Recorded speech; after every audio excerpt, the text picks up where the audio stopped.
This is your Sunday reading where I bring some beauty into your life in the form of poetry. Today we have 3 contemporary poems. I have written permission from all 3 poets to read their poems on here.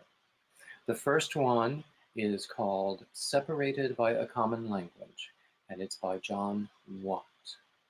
It begins with a quote by George Bernard Shaw. England and America are 2 countries separated by a common language. George Bernard Shaw. An American takes a respectful look at some of the many language variations across the pond. I write a poem for my mom. You write one for your mum. I sit down on my rear end, but you sit down on your bum. I need to use the bathroom, that small room you call a loo. I may just need to stand in line, that thing you call a queue. Now here's a fun one. Bob's your uncle. When I'd say, you're done. You might attend a stag do for some bachelor party fun. I always ride the elevator up. You ride the lift. That time I called football soccer, you were jolly miffed. Your pitch, my field. Your match, my game.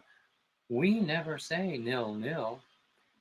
I'm glad your lads in '66 took World Cup, not Brazil. I'd say my team is looking strong, though you'd say my team are. For me, a trunk. For you, a boot holds luggage in the car. You'd say you need a holiday. Well, I need a vacation. I'll hit the beach. You hit the seaside. Either way, elation. I'm very pleased, but you are chuffed when things are going breezy. I might say I don't really mind, where you would say I'm easy. When I give you some candy, you say thank you for the sweets. You offer biscuits. I say love your cookies. Speak of treats. I cool down with a popsicle. For you, it's an ice lolly. We put chips in a chopping cart. You put crisps in a trolley. You mention trousers. I look for a pair of pants somewhere. But if I say a pair of pants, you'd look for underwear. My baby wears a diaper. Your baby wears a nappy. I may just call your chips French fries, which would make you unhappy. In secondary school, you studied maths and hated it. But I attended high school, where math was never a hit. You fill your lorries up with petrol. We fill trucks with gas. I'd say the poor guy died. You'd say he popped his clogs, alas. Now various small things to me are bits and bobs to you. Let's hit the diner or the pub before our night is through, and raise a glass and quaff a pint of ale to this fine fact.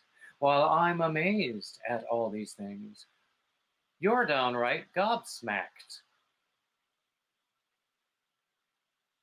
Now the next one comes from a poet of my acquaintance. His name is Mark Mullow. It comes from this book of his. There will be a link in the description. And this book is dated from 2011. And this is called A Romantic Language. Favorite of mine next to English.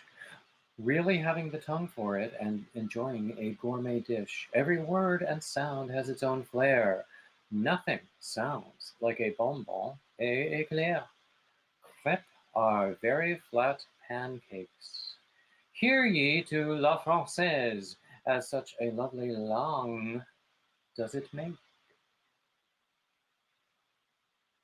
Now I have one more. This one is by Michelle Faulkner. A few weeks ago, I read another one of her poems and got a pretty darn good response to that one. So, of course, I had to include her in this reading. This one is called Covetous.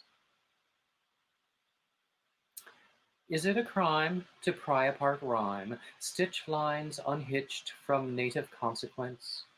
To warily marry unmetered time by forced remorse, unrehearsed, in patchwork verse? In my malaise, my daydreams of lays, I long for eloquence to drip untripped from my lips.